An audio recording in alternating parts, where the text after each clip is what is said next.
ભરૂચ કસક પર આવેલી યુનિયન બેંકમાં એક બેન સાથે ફ્રોડ થયું છે. શું નામ છે બેન તમારું? શું થયું છે બેન તમારું?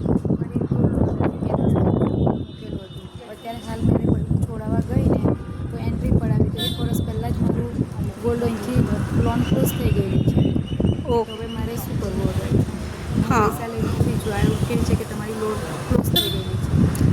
બરોબર. અને બેંકના મેનેજર સાથે વાત કરી તો બેંકના મેનેજર તમને શું જણાવે છે? બેંકના મેનેજર એવું કહે છે કે તમે કોઈ તો લખાણ આપ્યું હશે, બાકી એમ ના ઉપડે. તો બેન તમે કોઈ ઉપાડવા માટે આવે પોતે જાતે આવેલા હતા? ના, હું આવી જ નથી કે હું તો વ્યાજ ભરવા પણ નથી આવી એટલી વાર. બરોબર. તો એની માટેનું કોઈ એપ્લિકેશન કે કંઈ તમે ફોર્મ ભરવા માટે આવ્યા હતા? ના, બરોબર. અને બેન તમે કયા ખાતામાં મૂક્યું હતું?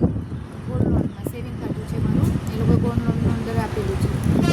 બરોબર. અને બેન તમે અત્યારે પૈસા લઈને આવ્યા તો તમારી વચ્ચે જે વ્યક્તિ હતું તેનું નામ શું છે?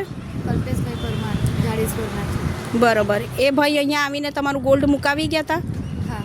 અને જ્યારે છોડાવવાનું હતું ત્યારે તમને ઇન્ફોર્મ કરી હતી? ના. ઓકે. અને એ ભાઈ સાથેનું તમારો કોઈ કોન્ટેક્ટ છે અત્યારે? છે. એ ખાલી ફોન પર વાત કરે છે કે રૂબરૂ આવીને મળી ગયા છે? એ પર ફોન પર વાત કરે છે કે હું માસી તમારું સોનું મારી પાસે છે, હું તમને ખોલી આપું છું, તમે પૈસા લઈને આવો. આજે 2 દિવસથી હું પૈસા લઈને ફરું છું, પણ એ ભાઈ હાજર થતો મારી સામે આવતો નહીં. બરોબર. 1 વાગે આવું, 2 વાગે આવું, પણ આજે 2 દિવસ કરી નાખ્યા. અને એ ભાઈ જેટલી વખત બી અહીંયા આવે છે એ ભાઈ તમારી સાથે આવે છે ને એમણે અહીંયા બધાનો તમારી રીતે કોન્ટેક કરાવ્યો હતો કે આ બેંકમાં મૂકો અને અહીંના એમ્પ્લોય તરીકે પણ કીધું હતું અને એ રીતે તમારી સાથે એમનો કોન્ટેક થયા છે.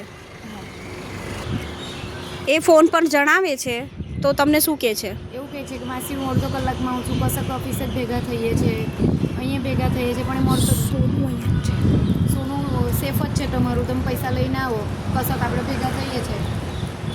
ઓકે.